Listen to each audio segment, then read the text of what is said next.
আসসালামু আলাইকুম সবাইকে। আমাদের অ্যাডমিশন প্রোগ্রাম পদার্থবিজ্ঞান দ্বিতীয় পত্রের আজকের ক্লাসটিতে আমি সৈয়দ আল নাহিয়ান আপনাদের সবাইকে জানাতে চাই স্বাগত। আমরা আমাদের আজকের ক্লাসে অধ্যায় ৩ চালতরিত্বের প্রথম খণ্ডের আলোচনা নিয়ে আপনাদের সবার সামনে উপস্থিত হয়েছি এবং আমরা আমাদের আজকের ক্লাসে যে সকল বিষয়গুলোকে প্রথমত কভার করব সেগুলো হচ্ছে তড়িৎ প্রবাহ, ওহমের সূত্র, তারণবেগ এবং প্রবাহ ঘনত্ব সম্পর্কিত সমস্যা। তারপর আমরা দেখব বৈদ্যুতিক শক্তি এবং ক্ষমতা এবং তড়িৎ প্রবাহের দরুন উৎপন্ন তাপের সমস্যা।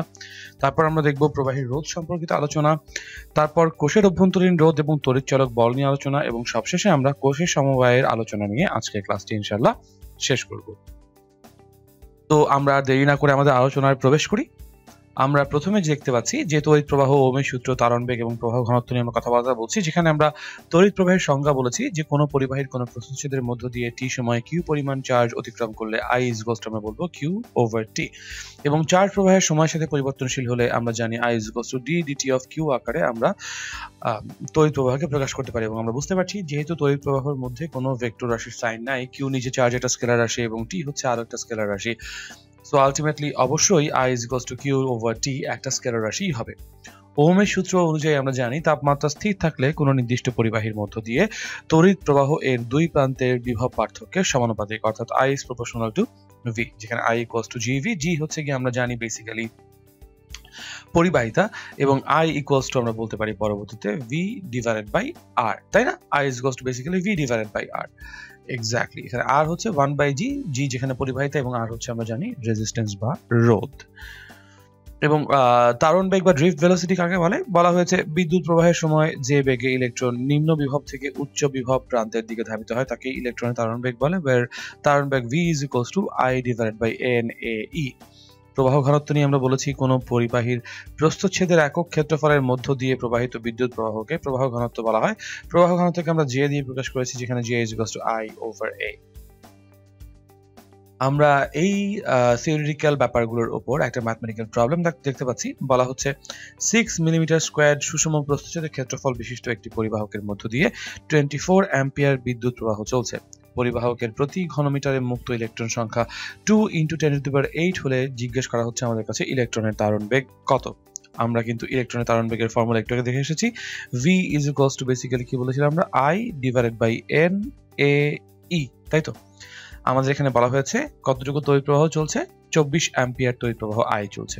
আমাদের কাছে ক্ষেত্রফল বলে দেওয়া আছে কতটুকু, 6 মিলিমিটার স্কোয়ার, এবং আমাদের কাছে একক আয়তনে বা প্রতি ঘনমিটারে মুক্ত ইলেকট্রন সংখ্যা n আমাদের কাছে বলে দেওয়া হয়েছে আলটিমেটলি। সো এখান থেকে আমরা যদি ক্যালকুলেশনে মানগুলো বসিয়ে দেই, I এর মান বসছে কতটুকু আমাদের জন্য 24 ডিভাইডেড বাই n এর মান হচ্ছে 2 × 10⁸ ইন্টু এরিয়া হচ্ছে 6 মিলিমিটার স্কোয়ার বা 6 × 10⁻⁻6 মিটার স্কোয়ার টাইমস ইলেকট্রনের চার্জ আমরা সবাই জানি 1.6 × 10⁻⁻19 কুলম।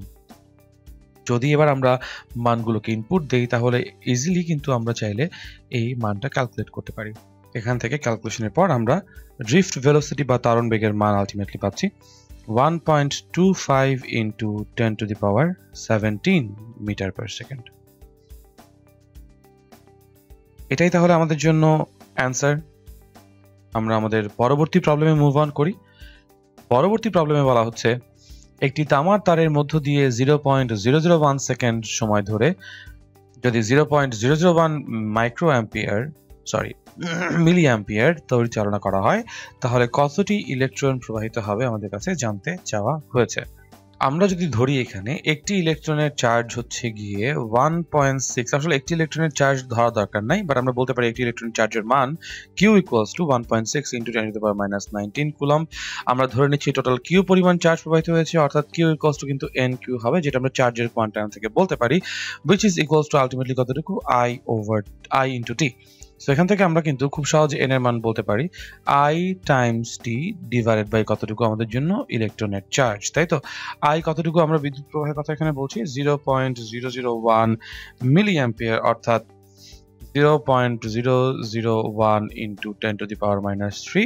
টাইমও বলা হয়েছে কতটুকু আমাদের জন্য 0.001 ডিভাইডেড বাই Q কত আমাদের জন্য 1.6 × 10⁻⁻19 কুলম। যদি আমরা প্রতিটা মান ক্যালকুলেটরে ইনপুট দিয়ে ক্যালকুলেশন করি আলটিমেটলি n এর মান আসছে 6.25 into 10 to the power 9 সুতরাং 6.2 into 10 to the power 9 সংখ্যক ইলেকট্রন প্রবাহিত হচ্ছে। আমরা আমাদের পরবর্তী প্রবলেমে মুভ অন করি। পরবর্তী প্রবলেমের আগে আমরা একটা কিছু থিওরিটিক্যাল আলোচনা দেখতে পাচ্ছি, যেখানে আমরা বৈদ্যুতিক শক্তি এবং ক্ষমতা এবং তড়িৎ প্রবাহের দরুন উৎপন্ন তাপ শক্তির পরিমাণ নিয়ে কথাবার্তা বলছি। তড়িৎ প্রবাহের দরুন সম্পাদিত কাজ বা ব্যয়িত বিদ্যুৎ শক্তি W ইকুয়ালস আমরা জানি VQ, এটা হচ্ছে গিয়ে বিভব এবং কৃত কাজের রাশিমালা থেকে আসে, যেখান থেকে আমরা Q ইকুয়ালস টু বলতে পারি IT বা V square over R into T, অথবা I স্কয়ার RT অথবা PT। এই ইকুয়েশনগুলো কিন্তু আমাদের বিভিন্ন রকম অবজেক্টিভ, MCQ এবং CQ এর অ্যান্সার করার জন্য অবশ্যই কাজে লাগবে। এরপর আমরা তাপের যান্ত্রিক সমতা বা জুল তুল্যাঙ্ক নিয়ে কথা বলছি, যেটা আমরা তাপগতীয় প্রথম সূত্রের মধ্যেও বলে এসেছি। একক তাপ উৎপন্ন করতে যে পরিমাণ কাজ করতে হয় বা একক তাপ দ্বারা যে পরিমাণ কাজ করা যায় তাকে আমরা তাপের যান্ত্রিক সমতুল বা জুল তুল্যাঙ্ক বলে থাকি, যেখানে 1 ক্যালোরি ইকুয়ালস টু 4.2 জুল। তার উপর বেস করে কিন্তু আমরা আলটিমেটলি হচ্ছে এই সমীকরণগুলো পেয়ে থাকতে পারি। তো যখন আমরা এগুলো নিয়ে প্রবলেম সলভ করবো তখন আমাদের জন্য হয়তো বা সিচুয়েশন গুলো আরো একটু ক্লিয়ার হবে। যেমন আমরা দেখতে পাচ্ছি এখানে আমাদের সমস্যা 3-এ বলা হচ্ছে বিদ্যুতের ব্যবহার কমানোর লক্ষ্যে একটি সাধারণ 60 ওয়াট GSL বাতিকে একটি 30 ওয়াট CFL বাতি দিয়ে বদলানো হলো। এদের মূল্য যথাক্রমে 30 টাকা এবং 250 টাকা, এবং প্রতি ইউনিটের বিদ্যুতের দাম 4 টাকা হলে 1 বছরের মধ্যে বাল্বটি বদলানোর খরচ ওঠাতে প্রতিদিন কত ঘন্টা CFL বাল্বটিকে জ্বালাতে হবে। ঠিক আছে, এটা হচ্ছে আমাদের জন্য পার্টিকুলারলি এই কোয়েশ্চেনটা। তো আমরা আলটিমেটলি কি করতে চাচ্ছি, আমরা চাচ্ছি 60 ওয়াট GSL বাল্বটিকে একটি 13 ওয়াট CFL বাতি দিয়ে বদলাবো, তাই তো। তো এখানে আমাদের কতটুকু খরচ ওঠানোর কথা বলা হচ্ছে। আমরা যদি এই দুটো বাল্বের ক্রয় মূল্যটাকে বিয়োগ করি, ক্রয় মূল্যটার যে ডিফারেন্স আছে সেটা যদি বের করি, সেটাই আমাদেরকে আসলে 1 বছরের মধ্যে উঠাতে হবে, হুইচ ইজ আমরা দেখতে পাচ্ছি 220 টাকা, if I am not very wrong. হ্যাঁ, 220 টাকা। ওকে, সো এই 220 টাকার খরচ আমরা উঠাতে যাচ্ছি কতটুকু, 1 বছরের মধ্যে। এখন আমরা কিন্তু একটু আগে দেখে এসেছি যে 1 BOT unit is equals to ছিল PT divided by 1000 kilowatt hour যদি আমি নেই তাহলে। সো এখন এখানে আমরা হচ্ছে গিয়ে যদি খেয়াল করে দেখি যে আমরা এখানে কতটুকু এনার্জি সেভ করতে পারছি। প্রথমটা ছিল আমাদের 60 ওয়াট, ওটাকে আমরা হচ্ছে গিয়ে 13 ওয়াট দিয়ে যেহেতু রিপ্লেস করেছি, সো আমরা 47 ওয়াটের কিন্তু আলটিমেটলি হচ্ছে গিয়ে এনার্জি আমাদের জন্য সেভিংস আসছে, তাই তো। সো আমরা P ওভার 1000 এটাকে একবার লিখতে পারি 0.047, তাই বলতে পারি না। P ওভার 1000 কে টাইমস আমাদের টাইম কতটুকু লাগছে, আমাদেরকে কতটুকু টাইম অ্যালাউ করা হয়েছে আমাদেরকে হচ্ছে গিয়ে 1 বছরের মধ্যে, ঠিক আছে, এইটুকু। এখন ঘটনা হচ্ছে আমরা যদি এই BOT টাইমস 0.047 ইন্টু 365 এবং প্রতি BOT ইউনিটের দাম কত, 4 টাকা, এইটা দিয়ে আমরা কত টাকা ওঠাতে যাচ্ছি, 220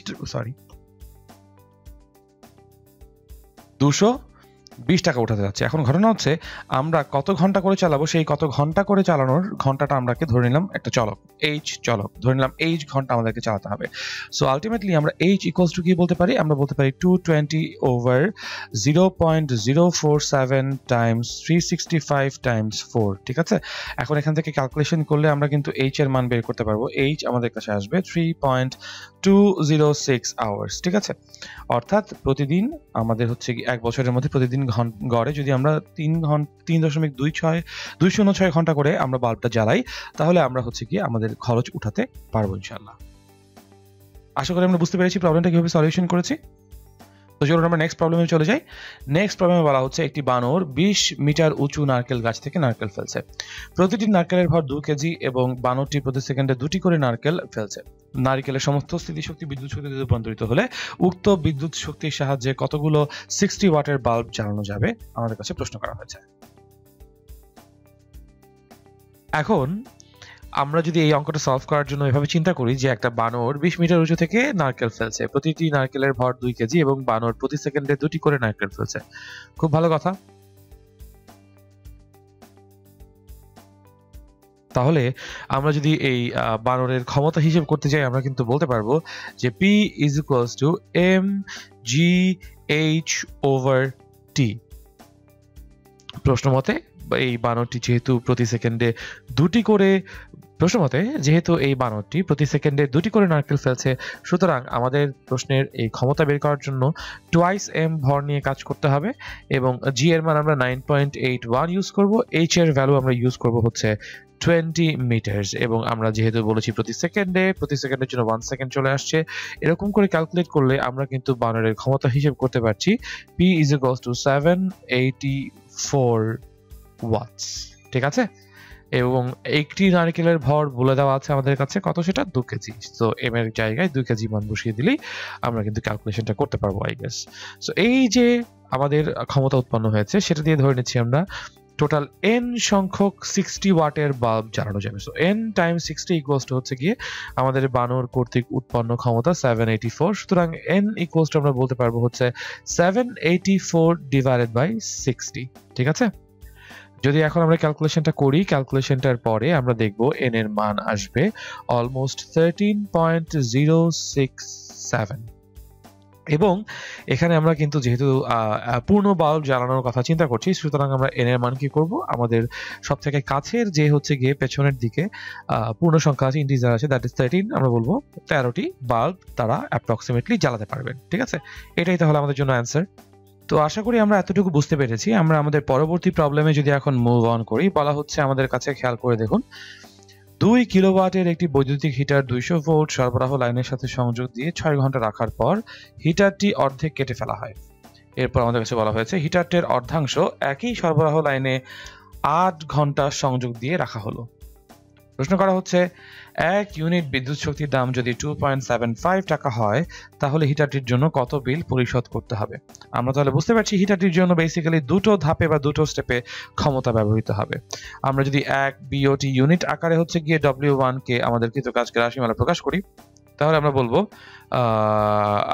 এখানে বেসিক্যালি তার প্রথমে কত ভোল্টের সংযোগ দেওয়া আছে, 200 ভোল্টের সংযোগ দেওয়া আছে এবং কত ক্ষমতা সম্পন্ন বলেছি আমরা, 2 কিলোওয়াট ক্ষমতা সম্পন্ন। সো আমরা বলবো PT divided by 1000 kilowatt hour ইউনিটে। ঠিক আছে, সো প্রথমত আমাদের ক্ষমতা কতটুকু, আমাদের ক্ষমতা হচ্ছে 2000 কিলোওয়াট এবং সময় কতটুকু বলা হচ্ছে 6 ঘন্টা আমরা চালিয়ে রাখবো, তাই তো, divided by 1000 kilowatt hour gives us 12 kilowatt hour. প্রথম দফায় তাহলে আমরা সেখান থেকে 12 কিলোওয়াট ঘন্টা সমান আসলে ক্ষমতা ব্যবহার করছি। এর পরবর্তীতে যখন আমরা যাব, আমরা যেহেতু হিটারটিকে কেটে দুটুকরো করেছি, আমরা কিন্তু ওহমের সূত্র থেকে জানি V = IR, তাই না? এবং আমরা যদি হচ্ছে গিয়ে বলি যে বিভব পার্থক্য সমান রেখে আমরা বেসিক্যালি তারের রোধ পরিবর্তন করতে চাই, তখন কিন্তু অবশ্যই ব্যস্তানুপাতিক হারে তার হচ্ছে গিয়ে বিদ্যুৎ প্রবাহের অনুপাত পরিবর্তিত হয়ে যাবে। এখন যেহেতু দেখতে পাচ্ছি আমরা তারটিকে বা হিটারটিকে অর্ধেক কেটে ফেলেছি, তার মানে রোধ কিন্তু অর্ধেক হয়ে গেছে, কারণ আমাদের এখানে আমরা জানি রোধ কিসের উপর ডিপেন্ড করে, রোধ ডিপেন্ড করে হচ্ছে গিয়ে দৈর্ঘ্যের উপর এবং প্রস্থচ্ছেদের উপর, এবং হচ্ছে গিয়ে এইভাবে আমরা যখন চিন্তা করব যদি হচ্ছে গিয়ে হিটারটাকে আমরা কেটে ফেলি তাহলে কিন্তু তার প্রস্থচ্ছেদের ক্ষেত্রফলে কোনো পরিবর্তন আসবে না, বাট তার দৈর্ঘ্যে অবশ্যই একটা পরিবর্তন আসবে এবং সেই দৈর্ঘ্যের পরিবর্তনটাকে নিয়ে কিন্তু আমরা আলটিমেটলি কাজ করতে যাচ্ছি। তো দিস ইজ ওয়াই আমরা বলতে পারি যে দৈর্ঘ্য যদি অর্ধেক হয়ে যায়, রোধও অর্ধেক হয়ে যাবে, রোধ অর্ধেক হয়ে গেলে আমাদের বিদ্যুৎ প্রবাহ কত হয়ে যাবে, দ্বিগুণ হয়ে যাবে। আর বিদ্যুৎ প্রবাহ যদি দ্বিগুণ হয়ে যায় আমরা কিন্তু জানি P = বেসিক্যালি কতটুকু, VI, তাই তো, ক্ষমতা। সুতরাং সমানুপাতিক হারে ক্ষমতাও কত হয়ে যাবে, দ্বিগুণ হয়ে যাবে। যদি ক্ষমতা দ্বিগুণ হয়ে যায় দ্বিতীয় ক্ষেত্রে W2 তাহলে তখন 4000 ওয়াটের জন্য বা 4 কিলোওয়াটের জন্য 8 ঘন্টা চালাবো আমরা, ডিভাইডেড বাই 1000 gives us, যদি আমরা ক্যালকুলেশন করি তাহলে 32 কিলোওয়াট আওয়ার। তাহলে আমরা মোট কতটুকু খরচ করছি আসলে, W হচ্ছে W1 প্লাস W2 অথবা 12 plus 32 which gives us 44 unit, এবং আমাদের কাছে বলা হচ্ছে প্রতি ইউনিটের দাম 2.75। সুতরাং মোট বিল যদি আমরা হিসেব করতে যাই, 44 ইউনিট বিল করছি আমরা প্রতি ইউনিট 2.75 টাকায়, তাহলে হচ্ছে গিয়ে আমার সেখানে বিল কতটুকু আসছে, বিল আসছে 112 টাকা। এটাই তাহলে আমাদের জন্য অ্যান্সার। আশা করি বুঝতে পারছি আমরা। পরবর্তী প্রবলেমে মুভ অন করি আমরা তাহলে। পরবর্তী প্রবলেমে বলা হচ্ছে একটি 1.5 কিলোওয়াট বৈদ্যুতিক কেটলিতে 2 লিটার পানি নিয়ে গরম করলে তা 6 মিনিট 20 সেকেন্ডে ফুটতে শুরু করে। প্রথমে কেটলিতে পানির তাপমাত্রা কত ছিল, প্রথম প্রশ্ন, এবং কেটলিতে পানি ফোটাতে কত ইউনিট বিদ্যুৎ খরচ হয়েছে, যেখানে আমরা বলেছি তাপ ক্ষয় নগণ্য ধরা যেতে পারে। ঠিক আছে, আচ্ছা, তো চলুন তাহলে আমরা এটা সলভ করি। আমাদের কাছে কি কি ইনফরমেশন দিচ্ছে সেটা নিয়ে যদি আমরা হচ্ছে গিয়ে প্রথমে বলি যে আমরা এই বৈদ্যুতিক কেটলিতে পানি গরম করতে যতটুকু বেসিক্যালি হচ্ছে গিয়ে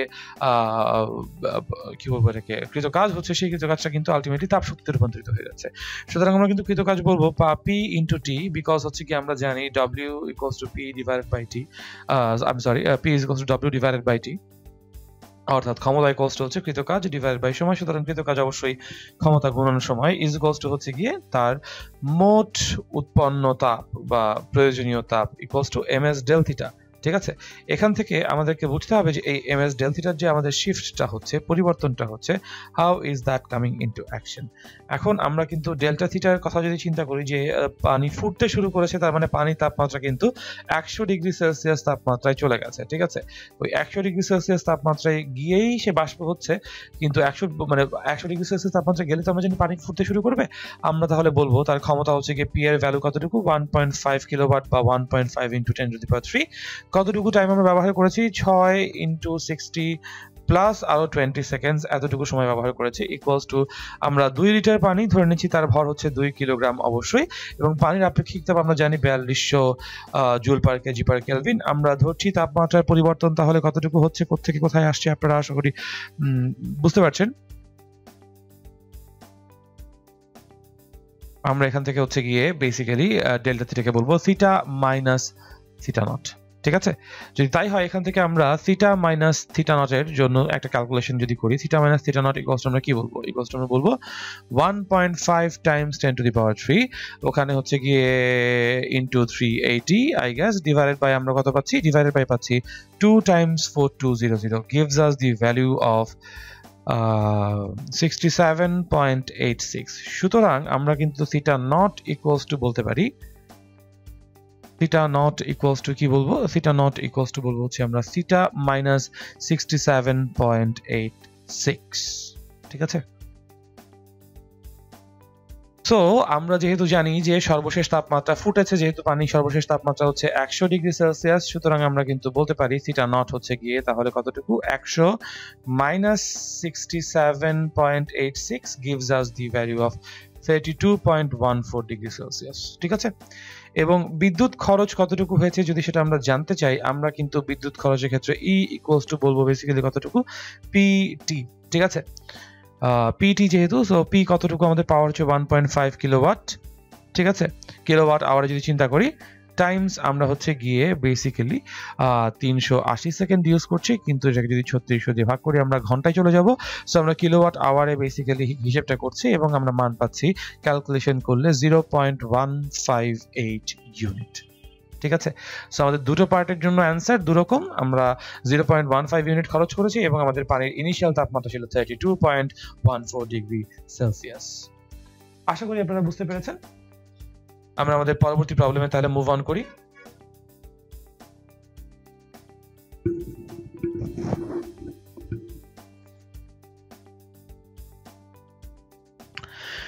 তো আশা করি আমরা প্রবলেমটি কিভাবে সলভ করব বুঝতে পারছি। পরবর্তী প্রবলেমে যদি আমরা মুভ অন করি তাহলে বলা হচ্ছে একটি কাচের নলের অক্ষ বরাবর 5 ওম রোধের মধ্য দিয়ে 1 অ্যাম্পিয়ার তড়িৎ প্রবাহ চলছে।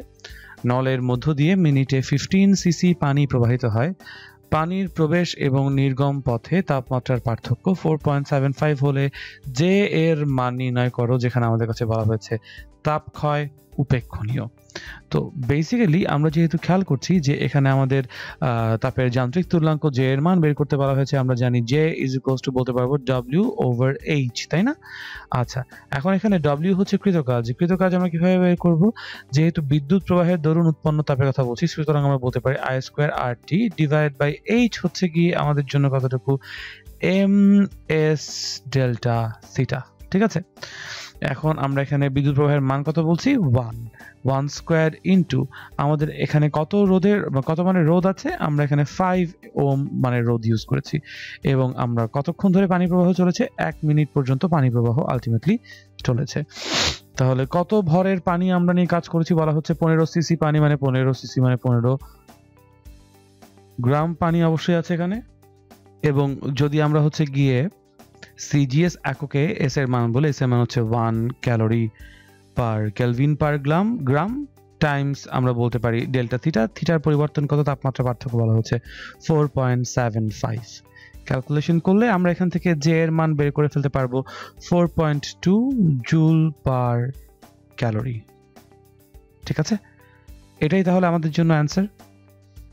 পরবর্তী প্রবলেমে যদি আমরা যাই, বলা হচ্ছে 27 ডিগ্রি সেলসিয়াস তাপমাত্রায় 1 কিলোওয়াট একটি ইলেকট্রিক কেটলিতে 2 লিটার পানি আছে।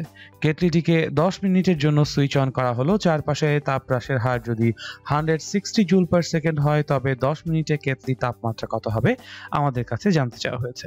তো এই প্রবলেমটা সলিউশনের জন্য আমরা বুঝতে পারছি আসলে কি হচ্ছে। আমরা বলতে পারি এখানে যে প্রয়োজনীয় যে তাপ শক্তি সেটা আসলে কৃত কাজ থেকে এসেছে, কাজ শক্তি উপপাদ্য অনুযায়ী, তাই না? So PT is equals to MS del theta.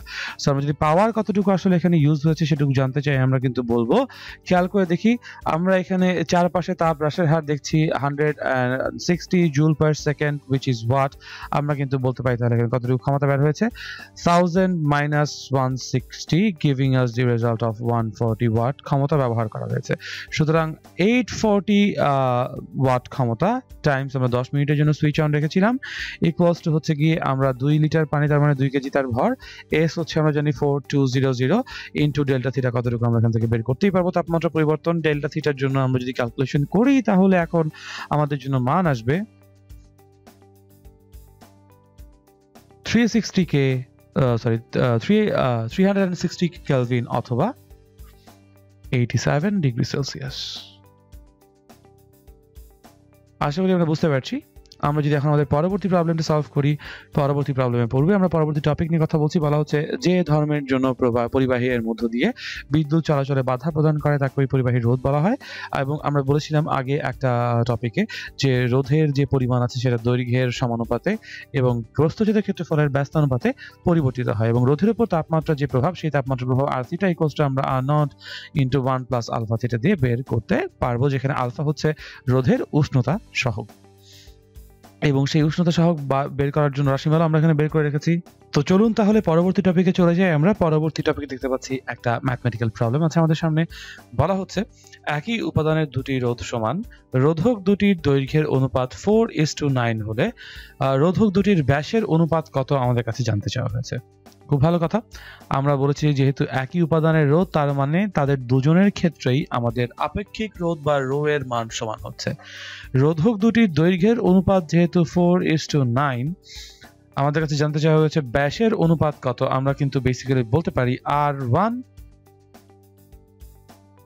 is equals to R2, যেহেতু রোধের পরিমাণ সমান। সুতরাং rho L1 by A1 is equals to rho L2 over A2, তাই তো? আচ্ছা, এখন আমরা বোথ সাইড থেকে রো এবং রো ক্যান্সেল আউট করে বলতে পারি L1 over L2 is equals to A1 over A2, বলতে পারি না এটা? যদি তাই বলতে পারি, আমাদের রোধক দুটির দৈর্ঘ্যের অনুপাত বলা আছে কতটুকু, 4/9 ইকুয়ালস টু, আমরা চাইলে ক্ষেত্রফল হিসেব যদি করতে যাই, আমরা প্রস্থচ্ছেদ ক্ষেত্রফল জানি pi r1 square divided by pi r2 square. বলতে পারি না এই কাজটা করতে পারি কিন্তু আমরা সবাই, তাই না? বোথ সাইড থেকে পাই কাটাকাটি চলে গেলে আমরা বলতে পারি 4/9 ইজ ইকুয়ালস টু, আমরা যদি হচ্ছে গিয়ে ওপরে 4r1 whole square divided by 4r2 square লিখি, তাতেও আশা করি সমস্যা নাই। উপরে নিচে উভয় পক্ষে 4 গুণ করে পেয়েছি। সো আমরা কিন্তু বেসিক্যালি 2r1 স্কয়ার মানেই বেসিক্যালি আমাদের জন্য প্রথম ব্যাস, তাই না? সুতরাং আমরা বলতে পারি 4/9 ইকুয়ালস টু হচ্ছে d1 square over d2 square, যেখানে আমরা বলতে পারি d1 is equals two 2r1 এবং d2 is equals two 2r2। So আমরা এই ক্ষেত্রে অবশ্যই হচ্ছে গিয়ে d1 is to d2 এর অনুপাত কতটুকু পাচ্ছি, d1 is to d2 এর অনুপাত পাচ্ছি আমরা হচ্ছে গিয়ে 2:3। ঠিক আছে, তার কারণ আমরা বলতে পারি d1 square is to d2 square এর ভ্যালু তো আমরা বুঝতেই পারছি 4:9 হচ্ছে। তো সেখান থেকে কিন্তু আমরা এই সমীকরণটা দ্বারা করাতে পারি আলহামদুলিল্লাহ। আশা করি বুঝতে পারছি। তাহলে ব্যাসের অনুপাত কত দাঁড়াচ্ছে, 2:3। পরবর্তী প্রবলেম যদি বলি যে 5 ওহম রোধের একটি তারকে টেনে 3 গুণ লম্বা করা হলে বর্তমানে তারের রোধ কত হবে। আমরা যদি বলি যে একটা তারের রোধ ছিল R is equals to rho L over A, যদি একই তার হয় যেটাকে আমরা টেনে 3 গুণ লম্বা করেছি, তাহলে তার ক্ষেত্রে কিন্তু হচ্ছে কি আমাদের ধরে নিচ্ছি যে পরিবর্তিত রোধ সেটা হয়ে গেল R prime. R prime equals to both সাইডে কিন্তু আমাদের জন্য বেসিক্যালি রো আলটিমেটলি কি থাকবে, রো কিন্তু আলটিমেটলি সেম থাকবে। ঠিক আছে, রো যদি আলটিমেটলি সেম থাকে কারণ একই পদার্থের তৈরি, আমরা দৈর্ঘ্যকে টেনে 3 গুণ লম্বা করেছি। ঠিক আছে, দৈর্ঘ্য যদি টেনে 3 গুণ লম্বা করা হয় তাহলে এর পরবর্তীতে যে চেঞ্জ আসবে আমরা তখন রোধের মান জানতে চাচ্ছি। এখন যেই ব্যাপারটা আমাদেরকে বুঝতে হবে যে প্রথম ক্ষেত্রে আমাদের যে আয়তন ছিল তা টেনে লম্বা করার পরেও কিন্তু আয়তন সেম থাকবে।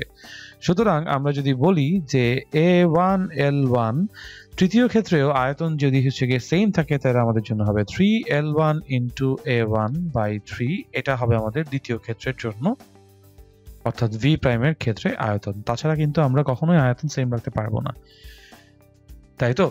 সো আর প্রাইমের জন্য যদি আমরা মান বসাই, আর প্রাইমের জন্য বেসিক্যালি আলটিমেটলি কত হবে, আর প্রাইমের জন্য ইকুয়েশনটা আসা উচিত rho into L prime by A prime, যেখানে আমরা বুঝতে পারছি এল প্রাইম ইকুয়ালস টু হবে 3L1 এবং এ প্রাইম ইকুয়ালস টু হবে হচ্ছে গিয়ে A1 ডিভাইডেড বাই 3। মানগুলো বসিয়ে দিলে L1 divided by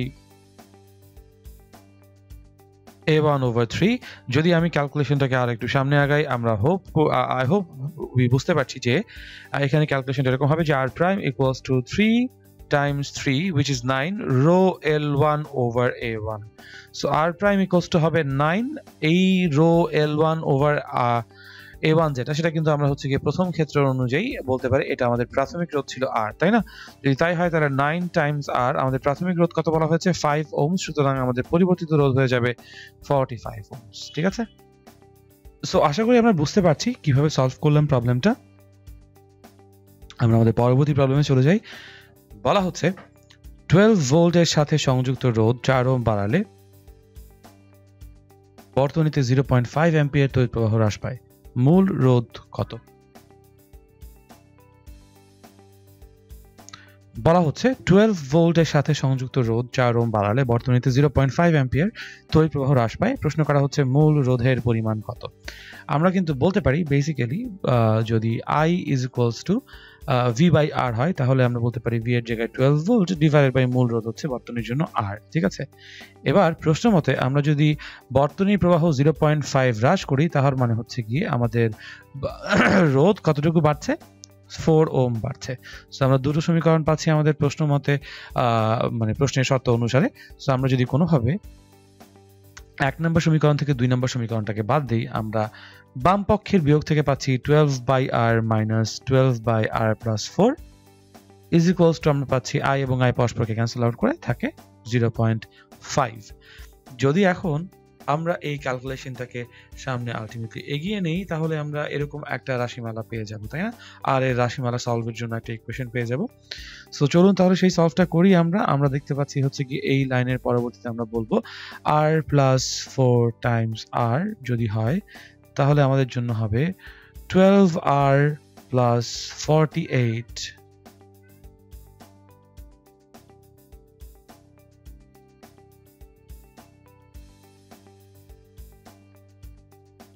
minus 12R is equals to 0.5, তাই তো? সো আমরা ক্লিয়ারলি বুঝতে পারছি এখান থেকে ক্যালকুলেশন করলে অবশ্যই একটা R এর দ্বিঘাত সমীকরণ আসবে এবং সেই দ্বিঘাত সমীকরণের সলিউশন যদি আমরা করি তাহলে আমরা R এর মান পেয়ে যাব হচ্ছে 8 ohms। ঠিক আছে, আপনারা ক্যালকুলেশনটা আমার সাথে মিলিয়ে নিন, ইনশাআল্লাহ আপনারা বুঝতে পারবেন আশা করি। পরবর্তী টপিকে আমরা দেখতে পাচ্ছি আমরা কোষের অভ্যন্তরীণ রোধ এবং তড়িৎচালক বল নিয়ে কথাবার্তা বলছি, যেখানে বলা হচ্ছে একক চার্জকে কোষ সহ কোনো বর্তনীর এক বিন্দু থেকে সম্পূর্ণ বর্তনী ঘুরিয়ে আবার ওই বিন্দুতে আনতে যে কাজ সম্পন্ন হয় তাকেই আমরা বলবো বর্তনীর তড়িৎচালক বল।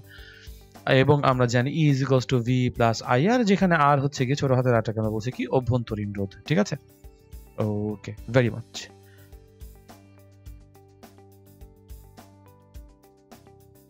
খোলা বর্তনীর তড়িৎচালক বল কোষের দুই প্রান্তের বিভব পার্থক্যের সমান সেটা আমরা জানি, এবং বহির্বর্তনীর রোধের সাথে অভ্যন্তরীণ রোধ শ্রেণী সংযোগে যুক্ত থাকে বলে আমরা ধারণা করে নেব সবসময়। ঠিক আছে, এখন যদি আমরা এই টপিকের উপর একটা ম্যাথমেটিক্যাল প্রবলেম সলভ করি, বলা হচ্ছে একটি কোষের তড়িৎচালক বল 2 ভোল্ট, কিন্তু তার সাথে 10 ওহমের একটি রোধক যুক্ত করলে কোষের পাত দুটির বিভব পার্থক্য দাঁড়ায় 1.6 ভোল্ট। কোষের অভ্যন্তরীণ রোধ এবং নষ্ট ভোল্ট নির্ণয় করতে বলা হয়েছে।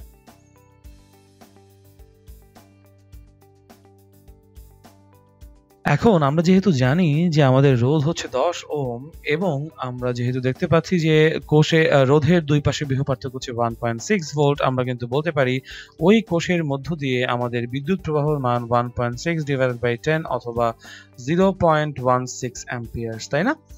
এখন আমরা সবাই জানি যে অভ্যন্তরীণ রোধ R is equals two E, যেখানে তড়িৎচালক শক্তি হচ্ছে E, V হচ্ছে দুই কোষের প্রান্তের বিভব পার্থক্য ডিভাইডেড বাই I বিদ্যুৎ প্রবাহ। আমরা বুঝতে পারছি E হচ্ছে গিয়ে 2 এবং V হচ্ছে 1.6 ডিভাইডেড বাই 0.16। ক্যালকুলেশন করলে আমরা যে মানটি পাবো সেটাই হচ্ছে আমাদের অভ্যন্তরীণ রোধের মান, which is apparently 2.5 ohms, ঠিক আছে? এবং যদি আমরা নষ্ট ভোল্ট ক্যালকুলেট করতে যাই, যেহেতু আমরা বিদ্যুৎ প্রবাহের মান জানি, IR হচ্ছে আমাদের জন্য নষ্ট volt, which is 0.16 times 2.5 gives us the value of 0.4 volt. তাহলে বুঝতে পারছি আশা করি আমরা প্রবলেমটা সলিউশন কিভাবে করেছি। আমরা দুটো অ্যানসারই বের করেছি, আমাদের অভ্যন্তরীণ রোধের অ্যানসারও বের হয়েছে এবং আমরা হচ্ছে গিয়ে আইআর এর মানও বের করতে পেরেছি। পরবর্তী প্রবলেমে যদি আমরা যাই, পরবর্তী প্রবলেমের আগে আমরা একটা ফর্মুলা কিছু দেখে নিই যেন আমাদের জন্য ইজিয়ার হয়। কোষের সমবায় বা কম্বিনেশন অফ সেলস এর মধ্যে আমরা বলছি যখন n সংখ্যক কোষ শ্রেণী সমবায় থাকবে তার জন্য বিদ্যুৎ প্রবাহের রাশিমালা I ইজ ইকুয়ালস টু হচ্ছে NE/R প্লাস NR। m সংখ্যক কোষ যদি সমান্তরালে থাকে তার জন্য বিদ্যুৎ প্রবাহের মান আমরা বলে দিচ্ছি n সংখ্যক কোষ শ্রেণী এবং m সংখ্যক কোষ যদি সমান্তরালে মিশ্র সমবায় থাকে সেক্ষেত্রে আমরা ইকুয়েশনটা দেওয়া আছে এবং সর্বোচ্চ বিদ্যুৎ প্রবাহের শর্তটা আমরা বলে দিচ্ছি, তাই তো?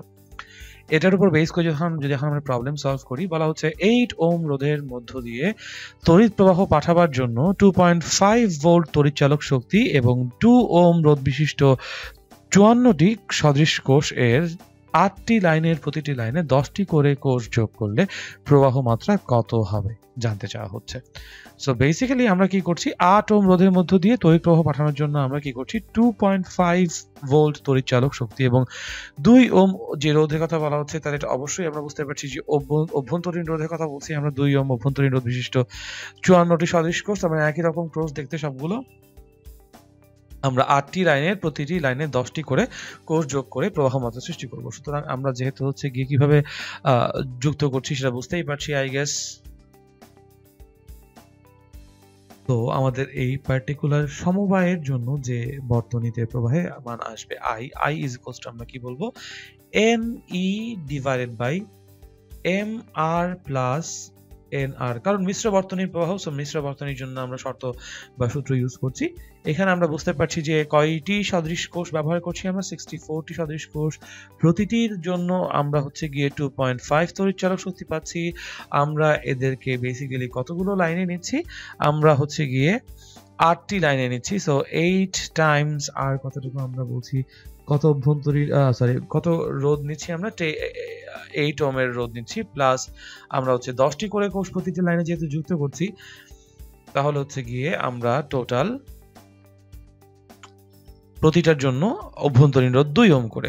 ক্যালকুলেশনে যদি মানগুলো বসিয়ে দেই, আমরা বেসিক্যালি কি কি মান বসাচ্ছি আমি যদি এখানে একটু আলাদা করে পয়েন্ট আউট করতে চাই, আমরা 54টা কোষ নিয়ে কথা বলছি, আমরা হচ্ছে গিয়ে আলটিমেটলি লাইনের সংখ্যা বলছি 8 এবং কোষের সংখ্যা বলছি আমরা হচ্ছে গিয়ে কত 10 এবং হচ্ছে গিয়ে এখানে অভ্যন্তরীণ রোধ বলেছি কত 2 ওহম এবং হচ্ছে গিয়ে আমরা কোষের রোধ আমাদের অ্যাকচুয়াল যে রোধ সেটা বলা হচ্ছে 8 ওহম, তাই তো? মানগুলো বসিয়ে দিলে আমরা বিদ্যুৎ প্রবাহের মান I ইজ ইকুয়ালস টু পাবো, I এর মান আসছে আমাদের জন্য 1.90 অ্যাম্পিয়ার্স। সো এটাই তাহলে আমাদের জন্য বিদ্যুৎ প্রবাহের মান। আশা করি বুঝতে পেরেছি আমরা প্রবলেমটি কিভাবে সলভ হয়েছে। এতক্ষণ ধরে ধৈর্য ধরে আমার সাথে ক্লাস করার জন্য সবাইকে অসংখ্য ধন্যবাদ। আজকে এই পর্যন্তই আমরা ক্লাস কমপ্লিট করছি। হয়তোবা আপনাদের সাথে আমাদের এরপরে অন্য নতুন কোনো টপিকের ক্লাসে দেখা হয়ে যাবে। ততক্ষণ পর্যন্ত আমি সৈয়দ আল নাহিয়ান আপনাদের কাছ থেকে সাইন অফ করে বিদায় নিচ্ছি। আল্লাহ হাফেজ। ততদিন পর্যন্ত ভালো থাকুন, সুস্থ থাকুন।